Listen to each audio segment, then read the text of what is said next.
The fourth ever episode of the Dune Gaming 101 podcast. I'm one of your hosts, DJ, and I'm here with my co-host, Jared. How's it going today? Good. It looks like you are playing some Dune on the screen. Tell us what you're doing. I am currently in the deepest section of the deep desert. I am out in Sector I. Ooh. Um, Have you been out there before, or is this your first time? we've been in and out all week, and I think I feel very confident that we were the first people out here. Period. I think we did that one live too. I say that because over the next couple of days, I got to see a bunch of other people come in, build bases. I started seeing people in the all chat. That activity just wasn't there the first couple of days.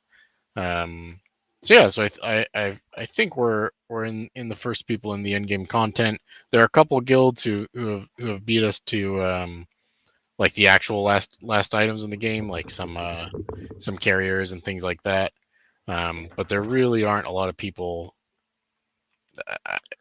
If any, there are maybe a handful of people further than where we are. And on our siege, particularly, we were the first ones to ornithopters. We were the first ones to the aluminum over there, right? We were the first ones done with the trials. We were the first ones to go to the deep desert from our siege.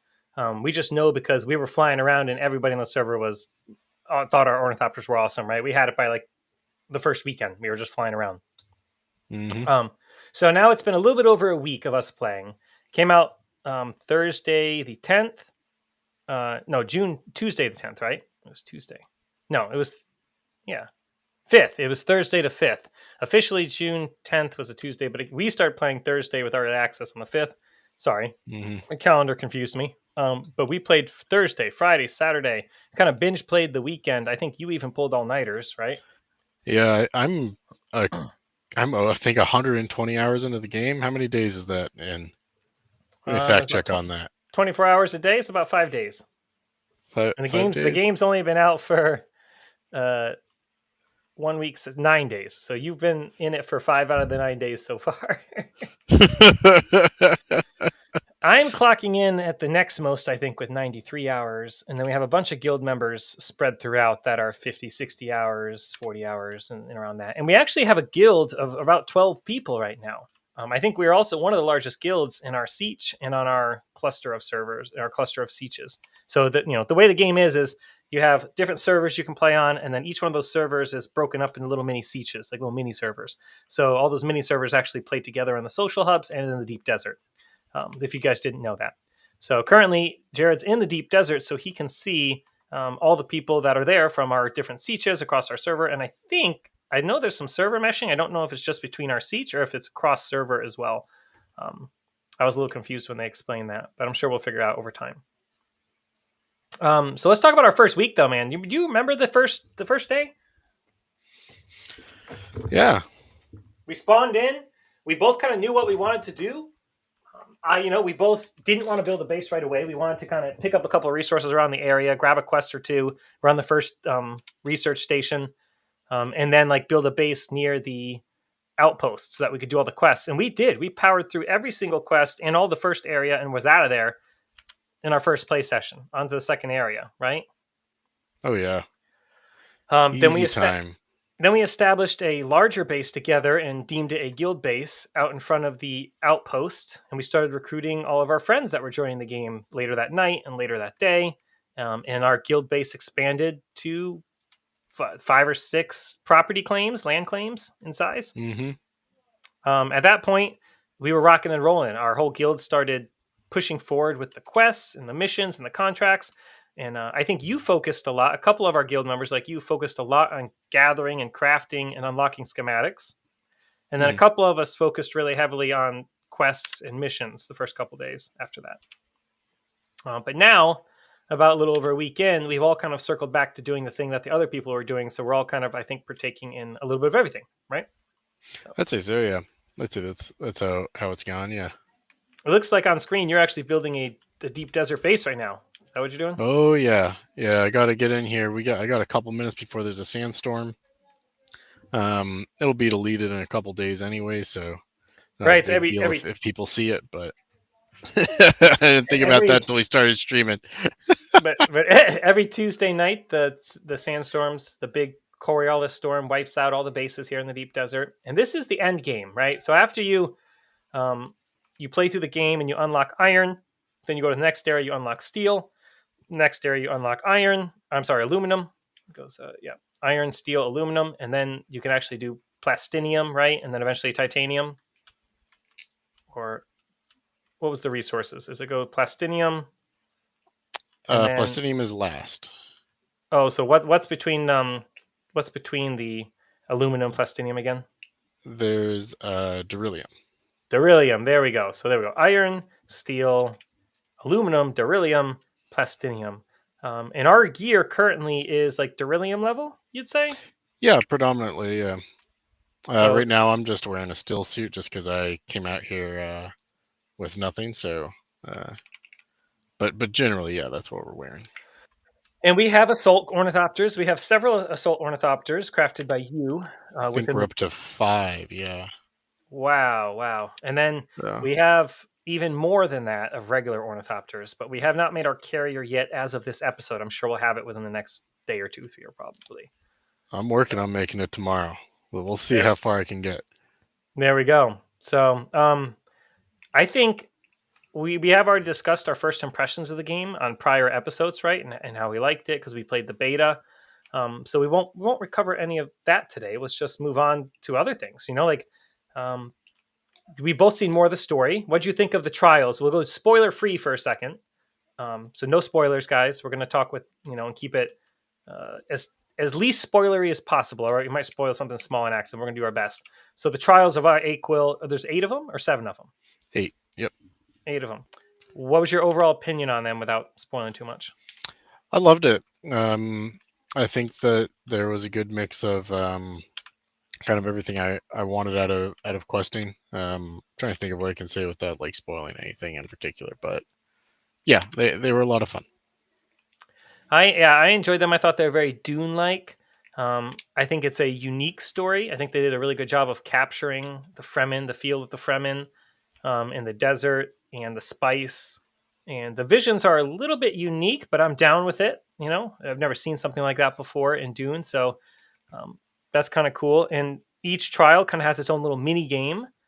And most of the trials are non-combatant, right? We'll say that. Most of them have to do with learning more about the Fremen and essentially learning how the Fremen live. Now, without spoiling too much, I do want to say that there is one trial, we'll just say one trial, that towards the end there that tests you on the knowledge you've learned. Hey, look we have a little comment coming in. Hey, yo, how's it going? Hey, Bella Smith, 108 from over there on Twitch or YouTube. Hey, how's it going? We're shooting a podcast right now. We're talking all about Dune, and you can find us on Spotify, Apple, iTunes, Google Play at Dune Gaming 101 is our podcast we shoot every week. And right now we have Jared on screen here playing out in the deep desert live as we're discussing. So with that, something to note while we're here, we talked about it earlier, but your generator goes out in the deep desert when there's a sandstorm. So people can raid your base, yeah. Or try to kill you in your house whenever there's a sandstorm in the deep desert specifically. So I should have brought more equipment. All right. So we were talking about them. We were talking about the trials of Aquil or AQL or whatever, right? Yeah. And towards the end of that, there's a trial where you get tested, and there's a guide out there that gives you all the answers. But the test questions were all things that were mentioned in prior trials. So if you're paying attention and you read all the notes and you listen to everything that's said, and there's a couple notes you can find on the ground with journal entries outside the trials in some of the areas, that's where you get all your answers from. And I think everybody in our guild almost had to look up a guide for it because they had no idea what the answers were. I was listening to them do it. Almost nobody knew any of the answers. I even didn't know most of the answers. I had to guess at a bunch of them.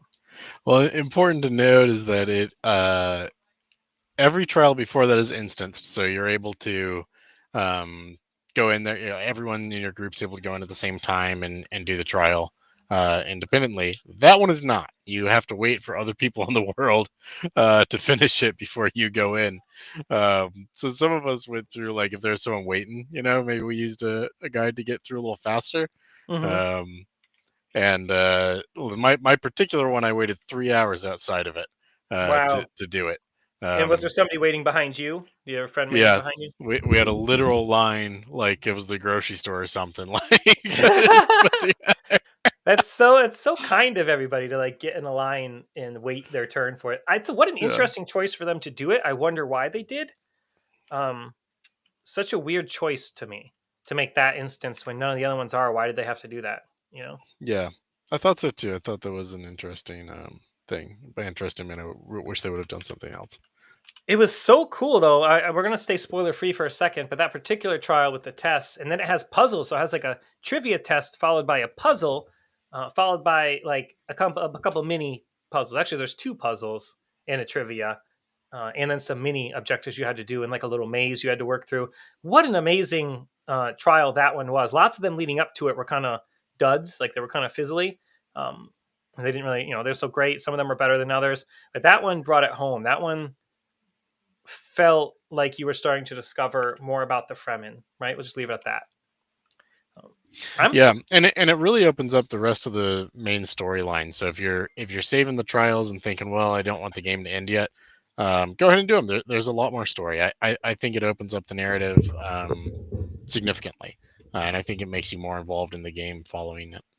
Yeah, there's so many more quests. We have not reached the end of it yet. I don't know if anyone has. I mean, I would assume some people have probably because they probably grinded just that to try to be the first. But they're awesome. The storyline quests take you to the different social hubs and beyond in the game. So we won't spoil nothing, but there's so much more to the story beyond those initial trials. So don't hold off on them. Get them done, enjoy them, um, and keep playing in the game. As well as let's talk about some of the other quests we did. Aside from the contracts, each outpost has contracts you can do, and they're one time. They're not repeatable from anything I've seen. Um, so you can kind of beat all the different contracts and get money, and they get progressively harder. Aside from that, there are individual class stories for the swordsman, the Bene Gesserit, the Mentat. I only saw the original planetologist one, but I bet you there's an advanced planetologist one out there. Um, Basically, in the trooper, they all have regular trainers that you can get a quest from to learn the class initially, followed by an advanced trainer that you can speak to. And if you started as that class, you get to go right to the advanced trainer. And so with that, we both did the advanced swordsman, right? Yes, we both completed that one. Yes, I Have you started as Bene completed any Gesserit, others? but I'm one or two away from the Bene Gesserit. But the first one I completed was Swordsman. I did it because you see I'm out here in it now. I've been doing a lot of solo play in the deep desert, and the Swordsman has a lot of skills that let you handle shielded opponents better than others. It has more stun skills and more ability to cut through shields, and everything is heavily shielded out here. So it just kind of made things easier on me. Mm-hmm. Somebody's just asking us how long we've been streaming on Twitch. We're kind of new to Twitch streaming, but we're recording our podcasts live. So we're doing it on Twitch as well as YouTube and elsewhere. But we also make content on YouTube. So if you go to the Dune Gaming 101, you can find us everywhere at Dune Gaming 101. We were previously League players. I was a League streamer. Both reached masters in League. But we're getting into this. This is way more relaxing, way more fun. Yeah, this is a very deep game. It's a very cooperative game. I do want to talk. You got a wreck? Very nice. You're diving in on a wreck in the deep desert? Yeah. Awesome. We'll watch that on screen while I talk about the Swordmaster, because this story, again, will stay spoiler-free for today. Give people more time. I know it's just the first week, so we won't spoil this, but the Swordmaster storyline was perfect, wonderful. It felt very sword mastery, right? You go to a sword master who's kind of in the dumps. We're not going to spoil it. He's kind of in the dumps, and you're like, "You must train me, Master Yoda," And he's like, "Fine, whatever. I'll train you." And as you go through the story, he kind of opens up to you, and you learn more about his story without spoiling anything. Again, you learn more about his story, and then you get to partake in part of his life and his story and make some decisions. And there's actually multiple endings to the story. Me and Jared both played it through. We chose different stuff without talking to each other about it, and both got different endings. So keep that in mind as you play. And it was just good. Totally voiced over, totally well written. The quests were short enough. It only took a couple hours to do it. as a whole, so you can do it in one gaming session if you've got a few hours. And did it take you any longer than that, or did you just pound it out in one session? I didn't do it in just one session, but it wasn't long. Nice. Yeah, a couple hours. It was easy. I'm very excited to see the rest of the class stories. I want to play them all. I'm not in a rush. There's so much to do. But I think the questing so far in this game has really grabbed me more than other MMOs because I'm a little more into the Dune lore. Let's see here. Let's see. Class stories, combat. Have you been to any PvP yet in the first week? Oh yeah. Were you on the giving end or receiving? Both. Yeah, both. Especially being out here, I've encountered more, I think. But most of the PvP that I've like done, I guess, has been in the Haga Basin. Although the only time I died was out here, though. Actually, the only time I've died so far at all. My character worm yet. My character has died multiple times, usually in combat. Never to the worm yet, and never to a sandstorm yet. So not since beta, when I purposely fed myself a couple times. So I'm proudly not dead to the worm yet, and I don't know that he's going to get me until we start doing something more dangerous. Because we went out to the deep desert this morning to harvest spice, and it was awesome. 3 of us went out, 1 assault copter and 2 little copters. We put missiles on the little ornithopters and a transport stuff on the big ornithopter, and we flew out there and gathered up millions of gold worth of spice. Yeah. And brought it all back safely. It took us probably like an hour, probably, between driving out there and driving back. And it was awesome. And it definitely required a couple of us watching for worms and watching out for other players, while one guy did most of the gathering and mining. And we don't even have the end game vehicle yet to do this. So we're operating like, poor people here, just trying to makeshift, do it the best we can. But eventually here it'll get even easier, more profitable. So let's see. Social hubs. I've gotten into the market trading on the social hubs. I've gotten very into exploring the social hubs, listing items for sale, checking out the different vendors. We both bought the Atreides building set recently. Yeah. And on the next one, we should show off our base. Let's do it. Let's talk about base building a little bit next time. And we'll show off the guild base, because we recently built a new guild base, and we retired the old guild base to be your personal headquarters, right, for yourself. Yep. And we have a new guild base built totally in the Atreides set. It is an awesome palace. It's huge. Like, it's got to be like 2 land claims or 3 land claims high, and 2 or 3 land claims wide. And we have like a docking platform that leads into a massive hangar with parking garages below. And to the right, there's a huge corridor, like open. What do they call it when an open area? It's just a huge courtyard. It's like a giant courtyard. We have corridors and winding staircases and a courtyard and a massive castle-looking spire tower with multiple levels that you can see up and down as you're walking around the inside of it. It's just beautiful. So we'll have to show that off. We went really crazy with the building on this new guild base. We're taking our time and trying to build the most incredible guild base. And we actually put it right in the second zone on the bottom of the hammer island, the anvil hammer island. We put it on the bottom of that island so all the new players driving into the second zone pass it. And it looks like a developer built the base. It's huge. It's very clean. It's very rounded. Has lots of decorative on the outside. The set is 80,000, and if you are Harkonnen, there's an accompanying set. Thematically, or I should say, like, roleplay wise, we're Atreides people, so like that's what we're gonna do. The Harkonnen set's really cool. If you're a Harkonnen person, definitely buy it. And if you're an Atreides person, buy it to show out. I think that the Harkonnen Atreides bit is probably going to become more competitive as time goes on. Although, hold on, let me land this, because I'm actually next to someone's base right now. I don't want to. I'm already making a lot of noise. But let's take a look at the lands right now. Our Atreides has attained 10 of the missions this cycle, and Harkonnen's attained 2. So I think the general player base is kind of on the Atreides side of things. At least for our Sieges and our server, ours is heavily Atreides. I bet you there's some servers out there like a guild of like 30 guys who all went Harkonnen and they're dominating. Is I the definitely Landsrad Siege or World or all? It's server, it's world, yeah. So Okay, only our server with our Sieges participate to our Landsrad. Every other world in their Sieges are separate Landsrads. So interesting. yep.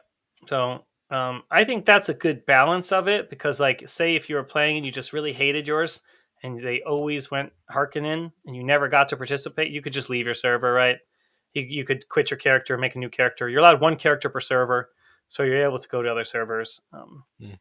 You know what I mean? If you had to, worst case, it's an MMO, right? They probably might even allow server transfers eventually. Most companies do. Would you do it? Would you do it if you were losing that bad? I don't know. I'm a kind of an underdog and a rebel, so I like playing from behind sometimes, and I like the fact that you could be kind of cheeky with people and try to it's just the underdog story. So for those listening, let's actually go over real quick. And if you press L, you go to the Landsred menu. There's a little hammer, and you can see what the next thing would be too. So you can give those a read over next time you're in there. But next week, it's either access to a Landsred weapon vendor, repair cost at refining, and refining times reduced by 75%, or experience gain is increased by 50%. Just so you know what you're voting for next time. And then the guild leader of every guild that's participating gets to make the vote. Your guild just does have to pledge to one of the two houses. So once you can players can personally pledge to a house, but then your guild has to pledge to a house in order to participate in voting for the Landsrad. And we don't have any Harkonnen members, but did we figure it out if you can individually be part of a different thing and your guild be the other? I don't know. I'm not sure. I'm sure the information's out there somewhere. We could probably have Tommy test it. I've seen MMOs do it both ways, so just depends what they do. Yeah, I feel like most of the game shouldn't be that limited. Like even deep desert mining and stuff shouldn't be limited if anyone's, one or the other. I don't think it really affects the guild too much, right? Well, no, it would, I guess, right? Because if your guild, I've spent a lot of my time out here, and I can tell you when I'll bring Basalt out on the next trip. I just wanted to establish one out here, and I'm making ours Atreides. I think that the Atreides people will come to our aid if we're under attack. I would like to see that. I would like to see. We'll find out. I'm going to actually guess. I'm going to change my answer. I'm going to say that I think you have to be the same within, because think about it. If your guild is getting points for doing Atreides' house, winning for Atreides' house, and one guy in your guild is trying to win the other way, none of his votes count. When the guild leader picks the vote, he's going to vote your house. Your guild gets as many votes as for the houses you've done. So your guild might get 30 votes or 150 votes or only one vote, right? And so we had 30-something votes the first time around, and the other guy wouldn't have been able to contribute. So I bet you have to be the same faction to be in a guild. Probably, I would bet. Yeah. Unless they found a creative workaround. But why not? But, Atreides is better anyway, so who cares? If you're Atreides and you're listening, you're out in the deep desert, join our Discord. We'll help you out. As a matter of fact, we're going to put the Discord link in the episode. So if you go to find our podcast, even if you're watching live, go find our podcast. Go to our episode, look at the show notes for episode 4 and beyond. And I'm going to start putting the Discord link in there. So come join our Discord server if you enjoy playing Dune and you just want to talk to people. It doesn't matter if you're on our server. It doesn't matter if you're on our Siege. If you are on our server in Siege, let's go ahead and tell them what server in Siege we're on. Then that's great. But if you're not, it's just a great place to ask questions and talk to other Dune players. We're trying to build a community. So feel free to be a part of that. We do have rules. We keep everything pretty G-rated or PG-rated. So no cursing, no slander, none of that kind of stuff, no inappropriate images or anything. But you can come join the server and have a safe place to talk to other Dune players. Let's see. I'm going to find where we listed our server for people so I can find it. Our server and our Siege. We're going to give it out, guys. Here it is. Karana 3 is our server or our world. That's Kirana 3. And our Siege is Siege Hajar, Hajar. So, yep. Karana 3, Siege Hajar. If you're there, our world has already got heavy population, so I wouldn't try to bring in a whole guild. I just don't think you'll fit because we already have a massive guild here on this siege. But if you're an individual player, or if you get on a different siege within our world, you can visit our siege and we can cross play. So I think guilds can be anybody on a world. Check It doesn't this have to be the out. same siege. What you got going on screen? This person has an exposed base here. Looks like they just aren't playing. Or maybe they abandoned it. Maybe they used it and abandoned it, or they used it for a day and left it. So what you got going on here? There are sub-thief consoles here. How do I get rid of this? Can't yet. Gotta lose power. Yeah, it's still got power, it looks like. All right. Well, we'll keep an eye on this guy. We're coming back for him. Very cool. Good to know. He was the closest neighbor, so it looks like there's no one out here with us. All right, guys. So that's our first week in Dune, right? So far, really positive experience. We're really enjoying it. It has become our primary game that we are playing. We're excited to make some content. We'll be releasing new YouTube videos on YouTube, so keep an eye out for those. I'm going to try to have the first couple done in the next 24 hours here. I've got some footage to go through. We spent so much time playing and enjoying it this week that we didn't publish a lot of content yet, but I'm sure all of you have probably been doing the same. So stay tuned for more future content, and be sure to subscribe to the podcast, tell a friend about it, leave us 5-star review. We really appreciate it. We are one of the only Doom podcasts out there, and we need your support as a listener to keep it going. The more support we get, the more episodes we're going to make. And that's kind of how this is going to go. We're going to be very community driven. The more videos I'll post too. I filled up a 2 terabyte hard drive of videos today, this week, but I haven't done anything with them. All right, so show us some support, show us some love, and we will keep putting out some good content for you guys. Until next time, what do they say? May your blades never chip and shatter, or something like that. Mm-hmm. We'll see you guys next time. Yeah.